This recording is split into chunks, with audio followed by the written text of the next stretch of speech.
Hoy vengo a hablaros del caso de la chica de la caja, de cómo una joven normal se convirtió en la víctima de un sádico perverso. Colleen Stan, conocida como la chica de la caja, fue secuestrada en 1977 y pasó 7 años de su vida en cautiverio. Pero lo que hace más perturbador este caso es el por qué se le conoce con ese nombre, ya que gran parte de su cautiverio lo pasó sometida a un método de tortura inhumano. Ya que además del secuestro, las torturas y el abuso que sufría, su captor la mantenía con una caja de madera en la cabeza.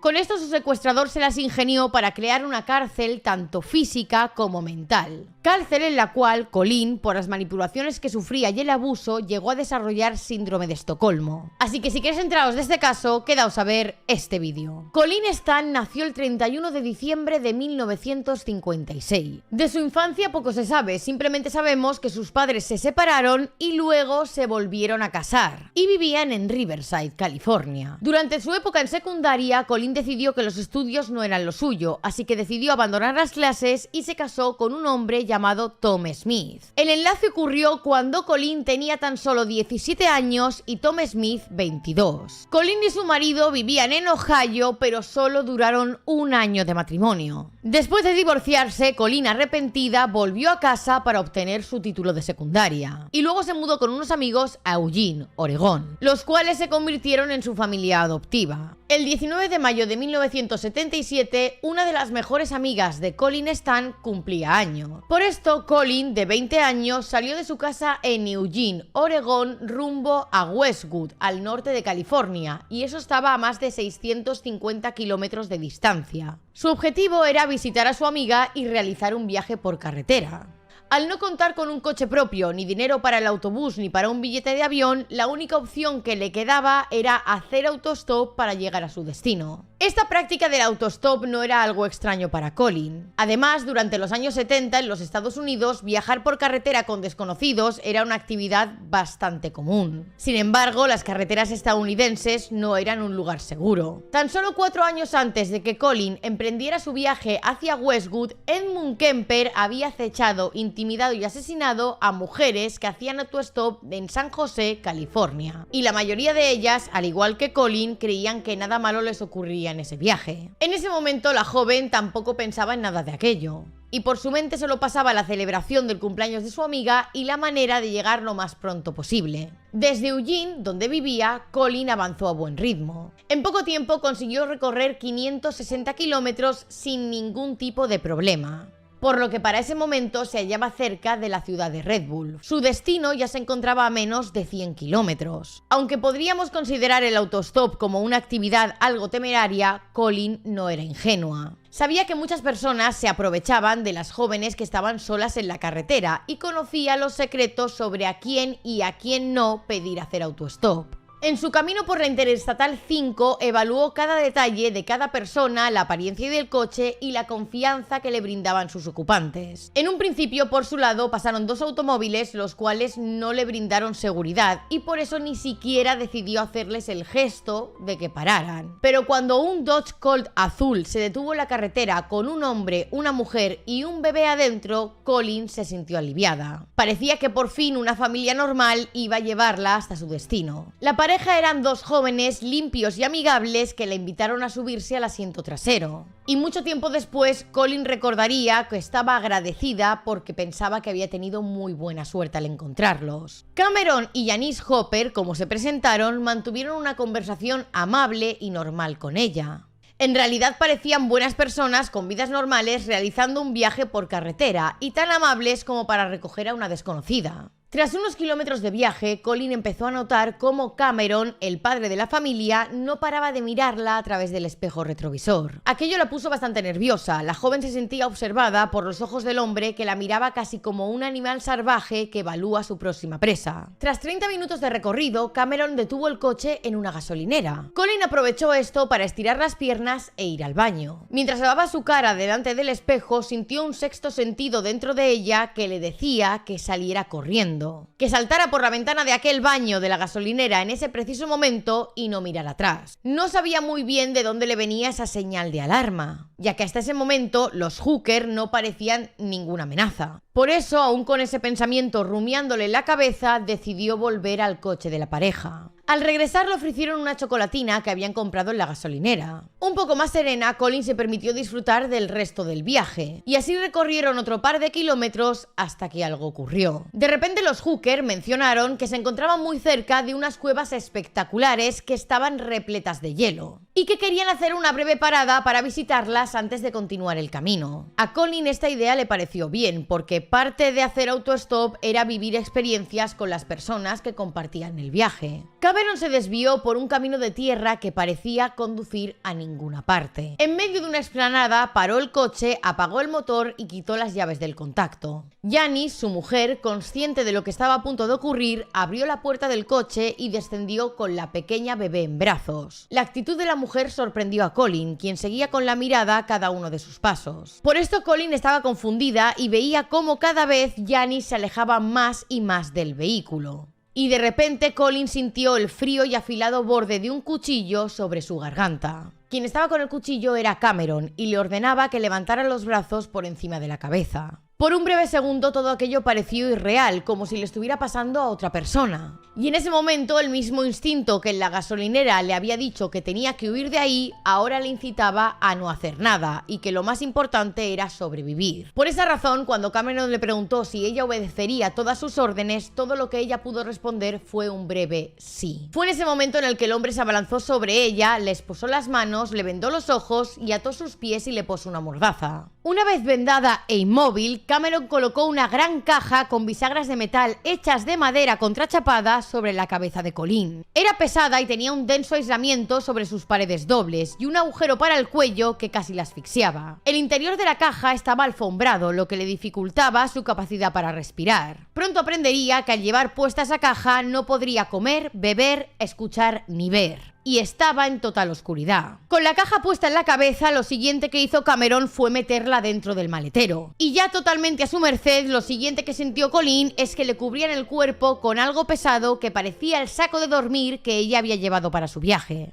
En ese momento el coche volvió a arrancar y mientras descendía por un sinuoso camino de montaña, Colin supo que aquel podría ser su último trayecto. De camino a casa, los Hooker se detuvieron en un restaurante de comida rápida. Niños y niñas revoloteaban a su alrededor mientras Colin estaba secuestrada dentro del maletero del vehículo. Cuando el coche volvió a arrancar, no sabían si habían pasado minutos u horas. Lo único que supo es que Cameron condujo por un buen tramo hasta que detuvo el coche por completo. Fue en ese momento cuando su captor le quitó las ataduras y la sacó del coche a empujones. La casa de los Hooker era una vivienda completamente normal, algo que sorprendió a Colin, ya que no entendía cómo esa terrible situación podía estar ocurriendo en un barrio tranquilo. Una vez dentro de la casa, Cameron le quitó la caja de la cabeza a la joven y de inmediato fue conducida a través de unos angostos escalones hacia el sótano de la vivienda. Lo primero que el hombre le dijo fue que se mantuviera quieta y de pie sobre una nevera portátil de marca Coleman. Presa del miedo, Colin obedeció todas las indicaciones. Acto seguido levantó las manos sobre su cabeza tal y como Cameron le había indicado, y el hombre comenzó a atarle las muñecas con una correa de cuero a una tubería que había en el techo del sótano. Lo siguiente que hizo Cameron fue quitarle la ropa a su víctima. Para este momento, Colin continuaba con los ojos vendados y le impidieron ver lo que Cameron estaba preparando. Desnuda y con las manos atadas a la tubería del techo, Cameron le quitó la nevera con la que se sustentaba. Y Colin quedó colgando en el aire. Hasta ese momento, Colin había intentado mantener la calma, pero la sorpresa que le supuso quedarse colgando en el aire hizo que comenzara a gritar. Cameron la amenazó con que si continuaba gritando le cortaría las cuerdas vocales, y luego comenzó a golpearla con un objeto contundente. Colin continuaba intentando pedir ayuda, pero eso solo avivó la cólera de su secuestrador. Fue en ese momento cuando se dio cuenta de que el objeto con el que la estaba golpeando era un látigo. No sabría decir cuánto tiempo estuvo en esa situación, pero llegó un momento en el que esa tortura terminó. Siguiendo colgada en el techo, escuchó cómo Cameron se alejó subiendo las escaleras que daban a la parte de arriba de la casa. El movimiento de su cuerpo durante la tortura había hecho que la venda que tenía en los ojos se aflojara. Y por esto, en el suelo del sótano, Colleen pudo ver una revista pornográfica que representaba un reflejo oscuro de su situación. Abarcando 2 páginas de esa revista, se podría ver a una mujer colgada del techo, completamente desnuda,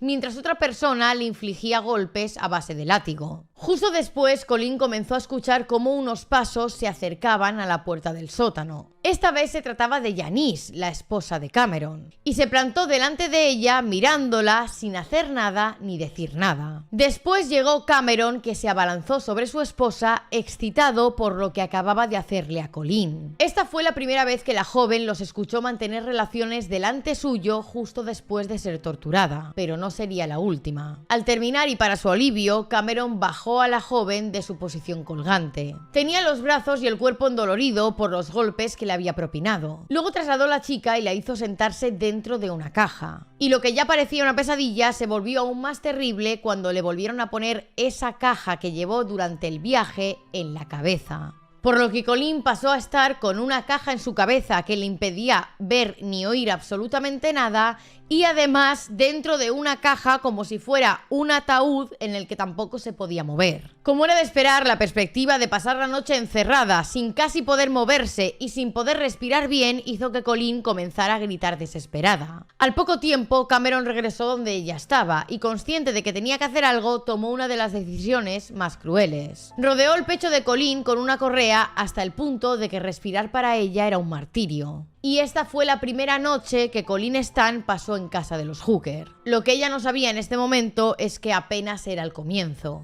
En Red Wolf, California, los Hooker no eran una pareja que destacara por nada. Como todos los habitantes de la ciudad, vivían su vida sin mayores contratiempos. Cameron trabajaba en un aserradero local, donde se le consideraba personal de confianza. En 1976 habían alquilado una casa en el 1140 de Oak Street. Esta casa le habían alquilado a la pareja de ancianos que vivía justo al lado, el señor y la señora Lady. Pensaron que los Hooker eran personas tranquilas y que simplemente se trataba de otra pareja joven que estaba empezando una familia. La imagen que presentaban hizo que la pareja de ancianos confiara inmediatamente en ellos y le alquilaron la vivienda. Pero como ya sabemos, detrás de esa fachada de familia perfecta se escondía algo mucho más oscuro. Cuando Cameron y Janice se conocieron en 1973, ella era una joven de 15 años, epiléptica y con problemas de sociabilidad. Y de inmediato Cameron se dio cuenta de lo maleable que podía ser. Se fijó en que Janice cedía siempre a todo lo que él le pedía solo para obtener algo de su atención. En una ocasión, Cameron, que era adicto a la pornografía violenta, convenció a su mujer para que le permitiera desnudarla y atarla a un árbol suspendida por las muñecas. Según confesó Janice más tarde, esto no fue algo cómodo. Pero el afecto que su esposo le brindó después de terminar le pareció una recompensa suficiente para tanta incomodidad. Este tipo de actos entre la pareja se repitió de manera continua hasta 1975, que fue cuando Cameron decidió pedirle matrimonio a Janice, consciente de que había encontrado a la mujer perfecta y maleable que él quería. Fue entonces cuando Cameron realmente se sintió seguro para hacer con ella lo que quisiera, y la convirtió en una compañera más de sus fantasías sexuales. Una vez que este caso se hizo público, muchos psicólogos se preocuparon en intentar entender los motivos de los actos tan macabros. Unos de estos psicólogos fueron Roy Hazelwood y Ann Burgess. Después de haber estudiado a 20 cómplices femeninas de sádicos sexuales, llegaron a la conclusión de que la vida de la fantasía del hombre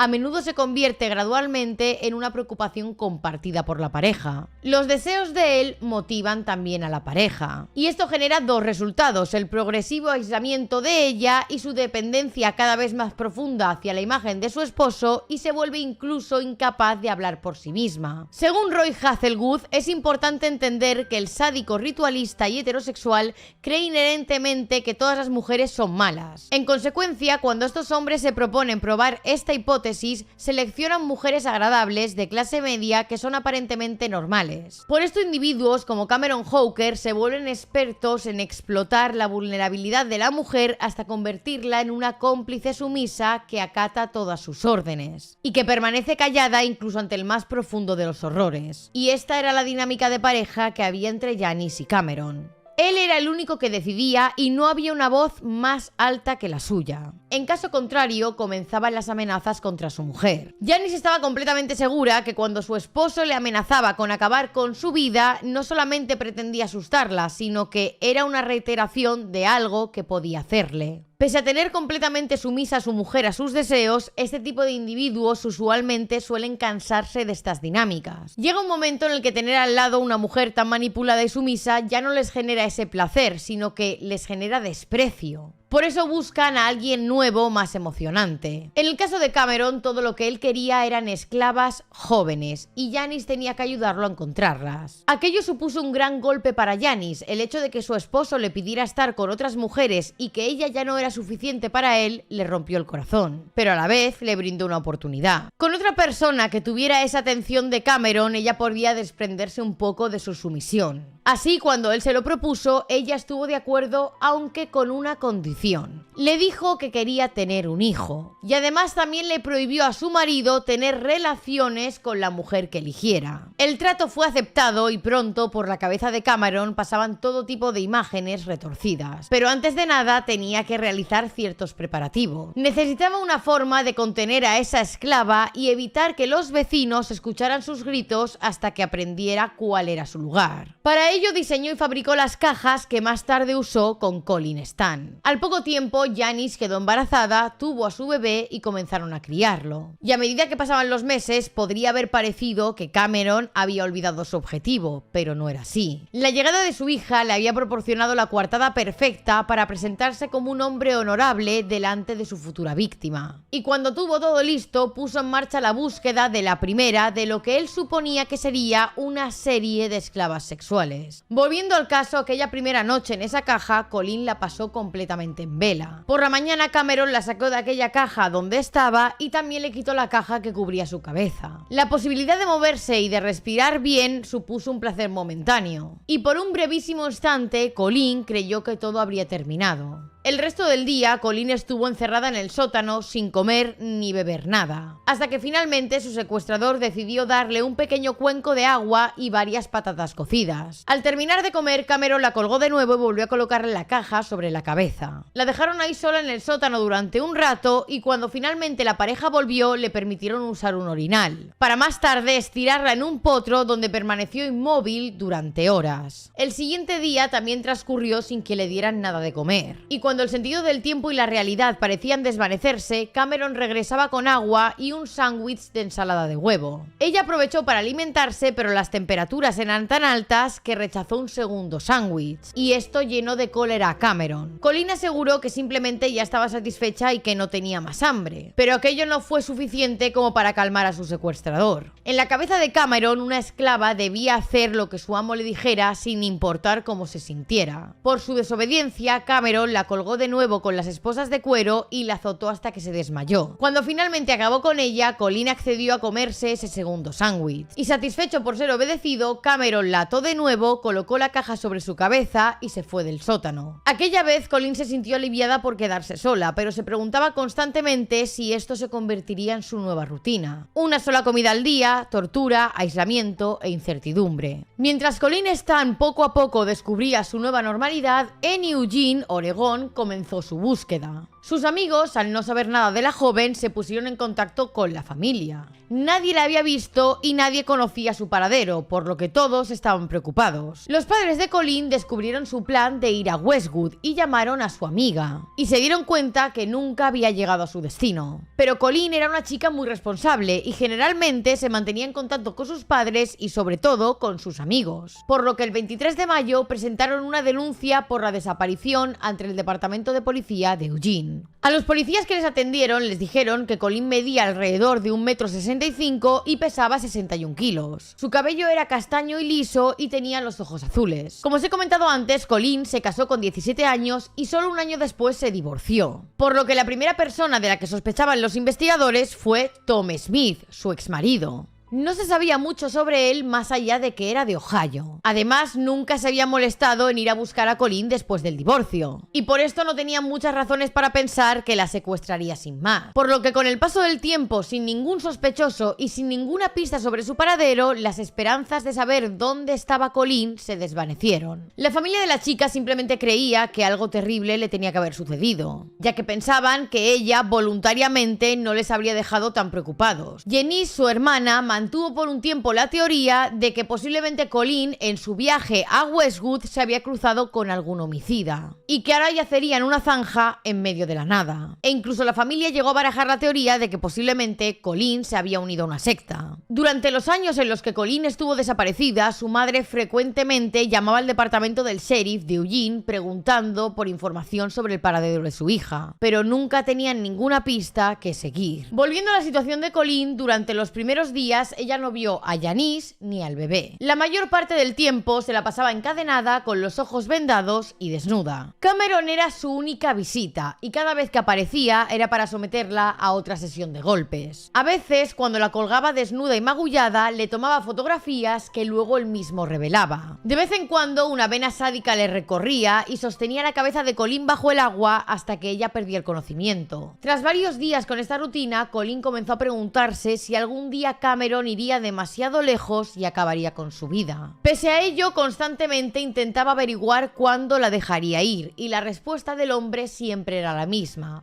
pronto. Pese a la locura que lo poseía, Cameron era un hombre práctico y pronto se dio cuenta de que tener a una persona encadenada todo el día podía dañar su salud. De esta manera se vio obligado a pensar en otro modo de mantener a la joven bajo control. Así que durante 10 días trabajó en fabricar una caja muy parecida a un ataúd. Al terminar esta pequeña celda de madera, colocó en su interior el saco de dormir de Colleen. Después la acomodó allí dentro y le puso tapones en los oídos y la encadenó. Y en ese lugar permanecería hasta que él lo quisiera. Esta fue la rutina de Colleen durante más de un mes. Y en ese tiempo en ningún momento se le permitió ducharse o limpiarse. Perdió alrededor de 10 kilos y dejó de menstruar. Su mundo se había convertido en aquella caja, al punto en que comenzó a acostumbrarse. Cameron había equipado la caja con un ventilador para la circulación de aire, pero esto no controlaba la temperatura, por lo que Colleen aprendió a calcular la hora del día por el calor que había dentro de la caja. Las sesiones con Cameron se hicieron cada vez más largas y frecuentes. A veces utilizaba una lámpara de calor para quemarle la piel o electrocutarla. A veces la estrangulaba y los azotes nunca cesaban. Por todo esto estaba sexualmente excitado y cuando las sesiones terminaban, él abusaba de ella, aunque nunca llegaba a penetrarla. Pasado un tiempo, Cameron decidió que Colleen debería construir su propia celda. Así que la obligó a trabajar en la realización de un refugio diminuto bajo el hueco de la escalera. Y ahí la joven pasaba sus días sin esposas, pero con los ojos vendados. Aunque restringida, aquello se convirtió en su pequeño reino de libertad, ya que podía moverse más que en ese ataúd en el que estaba en un principio. Pasó el tiempo, pasaron los meses y pronto Colleen cumplió 21 años. Las fechas especiales también pasaron: Navidad, Año Nuevo, y después de 8 meses de secuestro, Cameron se suscribió a un periódico sadomasoquista clandestino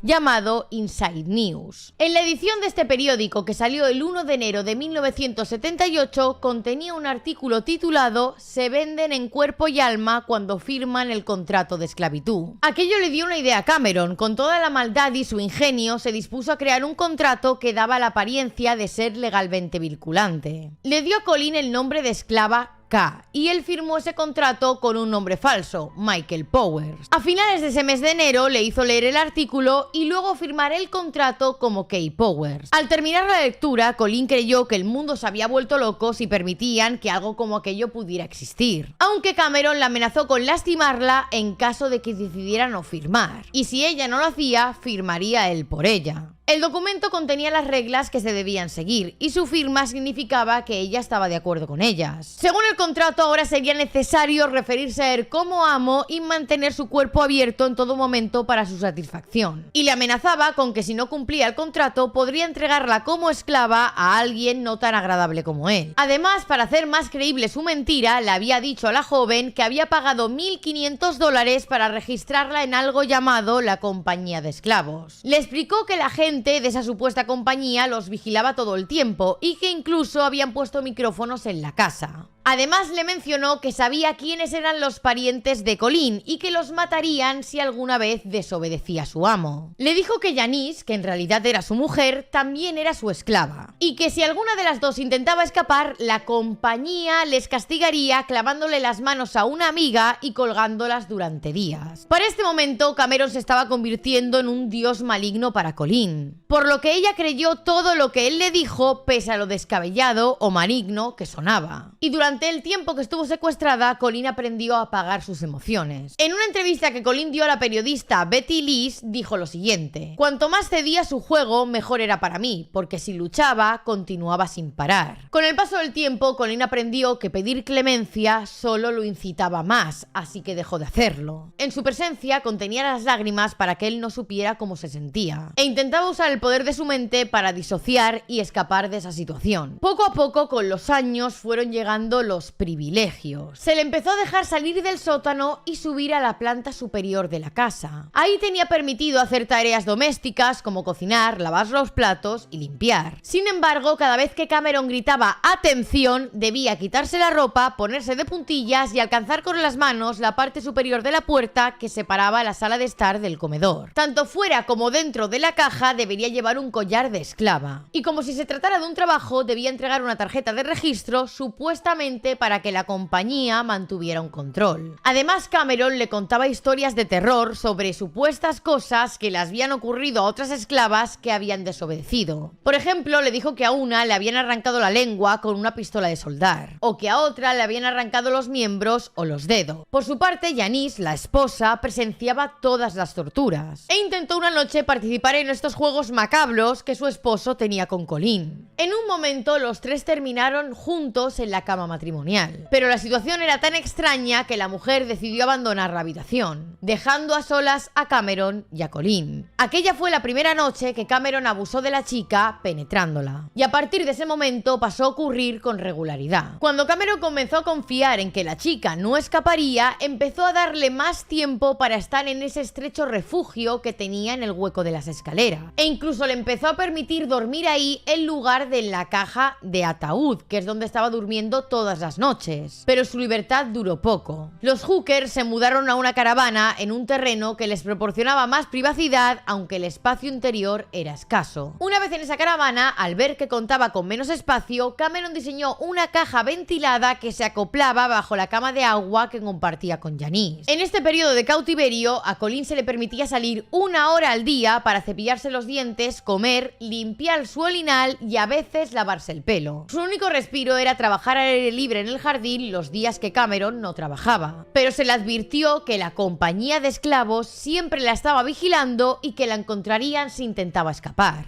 Los vecinos que la veían e incluso hablaron con ella simplemente pensaban que era una niñera que vivía interna con la familia, y además ella en ningún momento pidió ayuda. Incluso llegó un punto que se le permitía salir a correr y siempre regresaba. Una de las cosas que siempre recordará Colleen del periodo en el que vivieron en esa caravana es que durante las noches, como su caja estaba justo debajo de la cama que compartían el matrimonio, ella escuchaba todo lo que hacían sobre esa cama, desde tener relaciones hasta la vez en que Janice dio a luz allí a su segunda hija. Colleen comprendió desde muy pronto que el silencio era su mejor aliado. Seguía las instrucciones de su amo, permitía que hiciera lo que quisiera con ella, aunque a veces no lograba contenerse y se quejaba. Y en esos momentos él la castigaba con cables eléctricos que le dejaban pequeñas cicatrices en la piel. Un año, Colleen le pidió una Biblia como regalo de Navidad a Cameron y él accedió sin dudar. Desde entonces, cada vez que podía, Colleen se refugiaba en las páginas como un consuelo silencioso, pero Cameron seguía ejerciendo un control férreo sobre ella. La mantenía atada a su voluntad, sometiéndola en un mar de manipulaciones y pruebas de obediencia.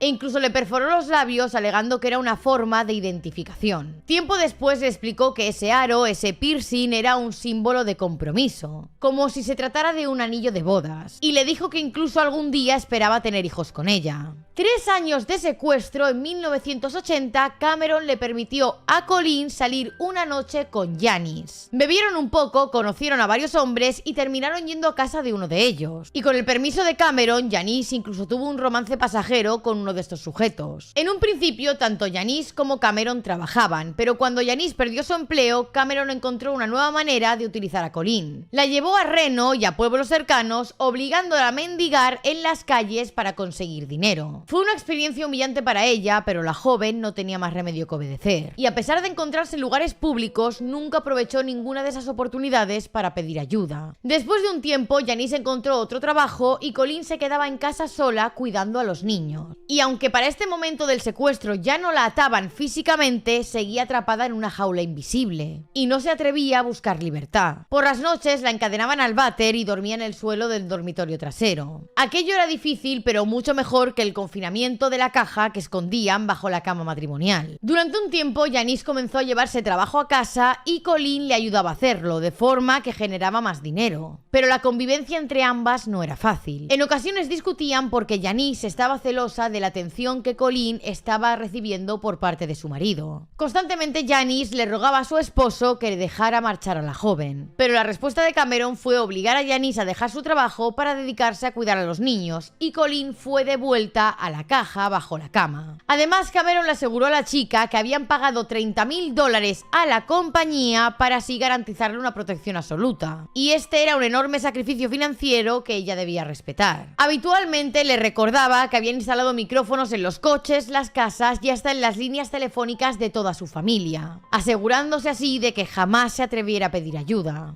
En un intento más de demostrar su control sobre la chica, Cameron en una ocasión le pidió que se apuntara a sí misma con un arma en la garganta. Y Colleen, sin saber si el arma estaba o no cargada, apretó el gatillo como le ordenaron. El arma no estaba cargada y el chasquido metálico resonó en su cabeza, helándola por completo. Y en ese momento, Colleen comprendió que Cameron realmente podía acabar con su vida cuando quisiera. Llegó un día que, como premio a su obediencia, Cameron le permitió a Colleen contactar con su familia. Le dio la oportunidad de escribir 3 cartas a sus hermanas para hacerles saber que seguía con vida. Pero él supervisó cada palabra antes de enviarlas. E incluso le dejó hacer una llamada telefónica desde un teléfono público, y fue entonces cuando Colleen habló con Bonnie. Cuando hizo esa llamada fue la tarde del 6 de junio de 1980. Para ese momento ya habían pasado más de 3 años de la desaparición de Colleen y su familia había perdido completamente la esperanza de volver a escuchar su voz. En aquel momento los padres de la chica se encontraban fuera de casa y la única persona que atendió fue Bonnie, la hermana menor de Colleen. Y los años de ausencia habían hecho que la joven no reconociera la voz de su propia hermana. Tiempo después, Bonnie recordaría que en esa llamada parecía que Colleen tenía prisa, que su voz temblaba y que parecía estar presionada. Colleen no desaprovechó el tiempo, preguntó por sus padres, por el estado de la casa y quiso saber quién en esos 3 años de ausencia había fallecido. Bonnie fue directa, sus padres tenían buena salud, pero su tía se encontraba en estado crítico. Pero en esa llamada, Colleen no mencionó nada de la situación que había estado viviendo durante esos 3 años. Como os digo, estaba tan manipulada que creía realmente que si decía algo, su familia podía morir a manos de esa supuesta compañía. Cameron incluso en una ocasión llegó a organizar una visita a la casa de la familia de la joven. Le advirtió que era algo inusual que la compañía permitiera eso, pero que estarían vigilando cada movimiento que dieran. Y antes de la visita la encerró en la caja durante una semana entera. Cuando la sacó le dijo que la compañía había considerado someterla a ciertas pruebas, pero que al final optaron por no hacerlo. No obstante, le amenazó que si en esa visita que iban a hacer a su familia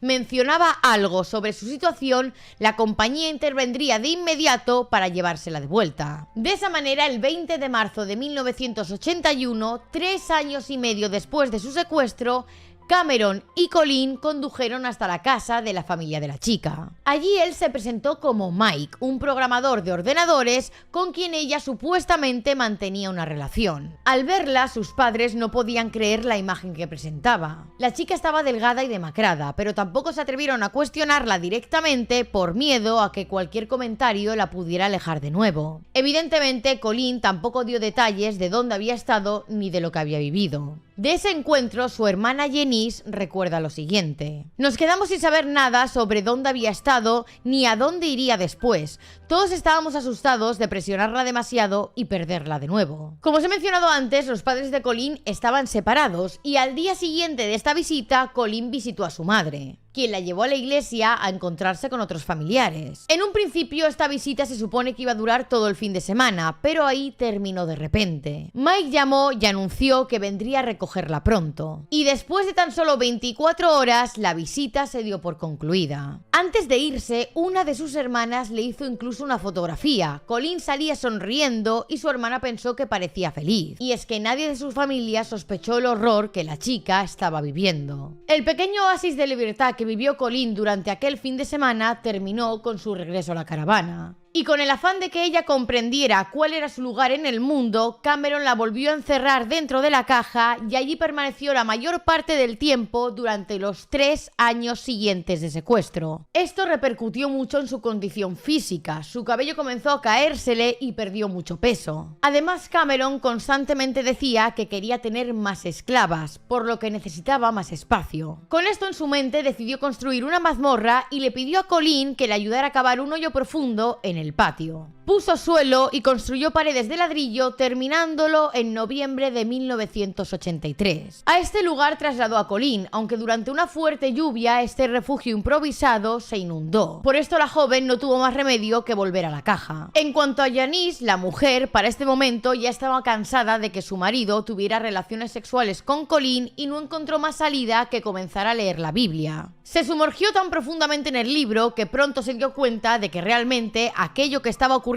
en su casa era vergonzoso. Para este momento, Colleen ya llevaba 7 años secuestrada y no conocía otra vida más allá de aquella caja. Los Hooker se habían convertido en su familia y con los días empezó a recibir pequeñas libertades nuevamente. E incluso se le permitió tener un trabajo en el King's Lodge Motel. Con la llegada de esta nueva fuente de ingresos, Cameron le prometió a Colleen que las ganancias irían dirigidas a comprarle una pequeña casa cerca de la suya donde pudiera vivir sola. Por su parte, Janice comenzó a asistir a una iglesia nazarena local, buscando alivio para el tormento de su alma. Por su parte, Cameron también se sumergía en la Biblia, pero hacía una interpretación de las escrituras totalmente retorcida. Utilizaba esas interpretaciones para subrayar el control que tenía sobre su esposa y sobre Colleen, afirmando que todo lo que sucedía era parte de un designio divino. Según él, esa situación era lo que Dios deseaba, y no podía evitar compararse con la historia del Génesis de Abraham, Sara y Agar, como si ellos estuvieran atrapados en una versión perversa de este relato. Sin embargo, el corazón de su mujer se rebelaba contra esa supuesta voluntad divina. Ella sabía que todo lo que se estaba haciendo era moralmente incorrecto, y buscando orientación se dirigió directamente al pastor Frank Duffy y a otros miembros de la iglesia, pero no se atrevió a contarles la verdad completa. En su lugar describió la situación como un triángulo amoroso, complejo y doloroso. Y las respuestas fueron claras y contundentes. Dios no aprobaría algo así. Esas palabras comenzaron a germinar en su conciencia, empujándola a imaginar una salida. Y así fue como el día 9 de agosto de 1984, Janice fue a recoger a Colleen a su trabajo. Ahí le reveló todo lo que había callado durante años, que no existía ninguna compañía secreta ni el contrato de esclavitud, y que todo era una falsa creada por Cameron para someterla. Colleen escuchó atónita todo lo que Janice le contaba, pero aún tenían que trazar un plan para escapar de allí juntas. Por eso esa noche Colleen le pidió a Cameron que les permitiera a ella y a Janice dormir solas, y para sorpresa de las dos, él aceptó. Aprovecharon ese tiempo para tratar la fuga definitiva de Colleen, la cual se llevaría a cabo al día siguiente cuando Cameron estuviera en el trabajo. Por esto, la mañana siguiente, cuando Cameron se fue de casa para ir a trabajar, Colleen llamó a su padre, que vivía en Riverside, y le pidió dinero para un billete de autobús de regreso a casa. Una vez que ya tuvo el billete en su mano, Colleen reunió fuerzas e hizo una última llamada. Quien respondió fue Cameron y escuchó cómo, con un tono sereno, la mujer que había tenido tanto tiempo secuestrada, la mujer que violó, castigó y arrastró a los círculos más profundos del infierno, le revelaba una verdad: que nunca más iba a volver. Cameron lloró al teléfono tratando de mantenerla a su lado con súplicas y promesas vacías, pero Colleen ya no se dejó doblegar. Colgó el teléfono y con el peso de 7 años de cautiverio sobre sus hombros se subió al autobús. Al escapar, Colleen volvió a casa de sus padres y al principio guardaba silencio sobre los años de terror que había vivido. No le contó nada ni a su familia ni a las autoridades y sorprendentemente se mantuvo en contacto telefónico con Janice Hooker. Janice Janice, que aún estaba atrapada bajo la influencia de Cameron, le pidió que no revelara lo sucedido, ya que ella tenía miedo de la reacción de su esposo. A medida que Colin se distanciaba de ellos, comenzaron a borrar cualquier rastro de su cautiverio. Cameron, desesperado, cada vez que Colin hablaba con su mujer, le suplicaba que regresara. Pero Colin era firme en su negativa, y además aseguraba que no acudiría a la policía. Pero poco a poco, las sombras de su experiencia se fueron filtrando en las conversaciones que Colin mantenía con sus padres, y estos empezaron a presionarlas para que delatara a los Hooker. El golpe final para Cameron llegó cuando Janice decidió abandonarlo definitivamente. Tantos años de abuso, miedo y culpa habían erosionado el temor que le tenía su esposo. También, temiendo por el bienestar de sus hijas, Janice fue a la iglesia y le contó todo al pastor Daphne. Y atónito, él contactó a la policía con su consentimiento. El detective Al Samblin llegó a la iglesia para escuchar la impactante confesión. Janice no solo relató el secuestro de Colin, sino que también explicó la conexión que había entre Cameron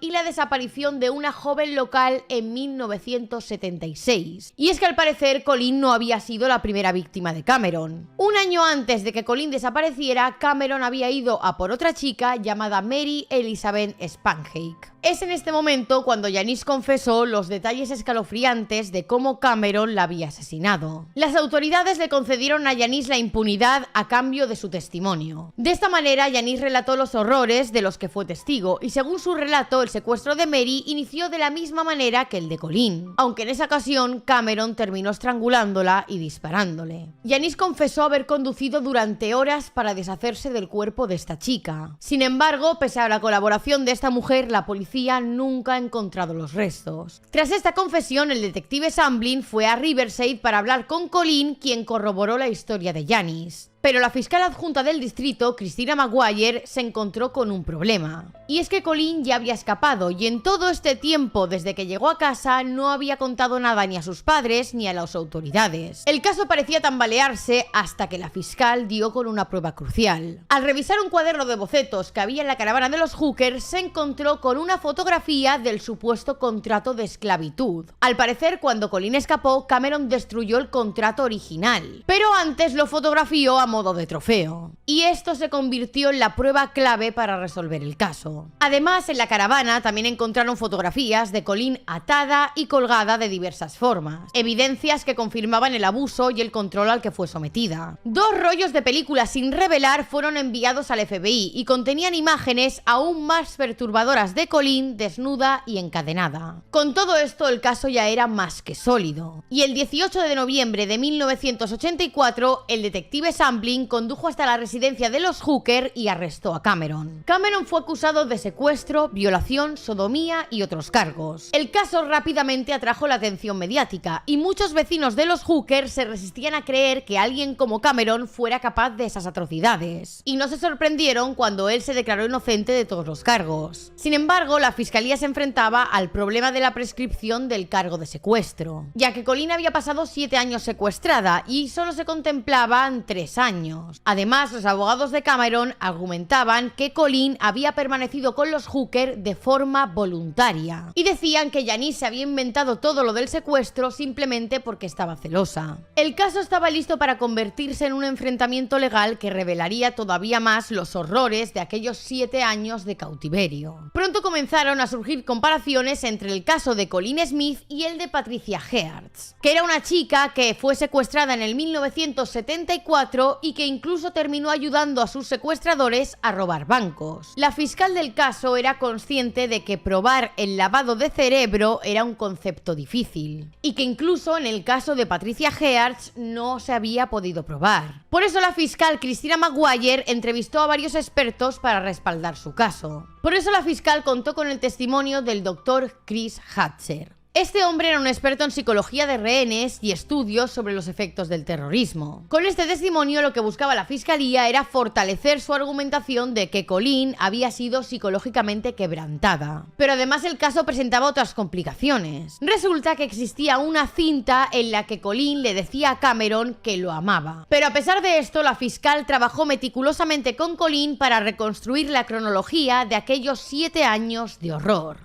Examinaron cada fotografía, cada dispositivo empleado para la tortura y sobre todo la terrible caja de cabeza que había aislado a Colin del mundo exterior. Viendo que el juicio sería largo y costoso, el abogado de Cameron propuso un acuerdo de culpabilidad, basándose en que las relaciones habían sido consensuadas. Sin embargo, la fiscalía no aceptó. Querían que los macabros hechos que Cameron Hooker había realizado fueran conocidos por el mundo entero. Finalmente, el 24 de diciembre de 1985 dio comienzo el juicio. El jurado fue testigo de pruebas contundentes, de fotografías procesadas por el laboratorio del FBI, de las revistas pornográficas de Cameron e incluso de una réplica de la caja de la cabeza y otra de la caja de madera en forma de ataúd en la que Colleen estaba encerrada. Algunos de los jurados se atrevieron a entrar en la caja e incluso lo hizo también la propia fiscal, quien según ella tan solo un par de minutos dentro eran insoportables y no imaginaba cómo sería vivir así 3 años. También la fiscalía construyó una réplica de la mazmorra que Colleen fue forzada a cavar. Y evidentemente Colleen también subió al estrado a dar su testimonio. Su relato fue desgarrador y tanto el jurado como los periodistas tuvieron dificultades para asimilar lo que la chica contaba. También la defensa intentaba alegar que Colleen estaba de acuerdo con lo que ahí ocurría y que podría irse en cualquier momento. Además decían que incluso en una ocasión se le permitió que fuera a visitar a su familia. Y sobre ese encuentro con su familia habló la hermana de Colleen, y ahí describió la apariencia deteriorada que tenía la chica, contrastándolo con la fotografía que se le había hecho durante esa visita. La comparación en cómo era Colleen antes del secuestro y cómo se encontraba en esa fotografía dejó una fuerte impresión en el jurado, subrayando el sufrimiento y la transformación que había experimentado la víctima. El doctor Michael J. Bobakes, un médico, analizó las cicatrices en los tobillos y muñecas que presentaba Colleen, evidencias irrefutables de las ataduras que había soportado. También describió quemaduras por electrocución y los labios perforados. Pero el golpe clave para el caso lo dio el doctor Chris Hatcher. Como os digo, este hombre era psiquiatra especialista en casos como el de Colleen. Él explicó al jurado cómo funcionaba el control mental. Se refirió a la dinámica del sadomasoquismo y a las personalidades dominantes y sumisas implicadas. En particular, al factor excitante que supone para el amo conseguir a alguien que se someta a sus caprichos. Además habló de cómo los efectos del secuestro repentino, las amenazas continuas de muerte, el encierro en esa tumba oscura,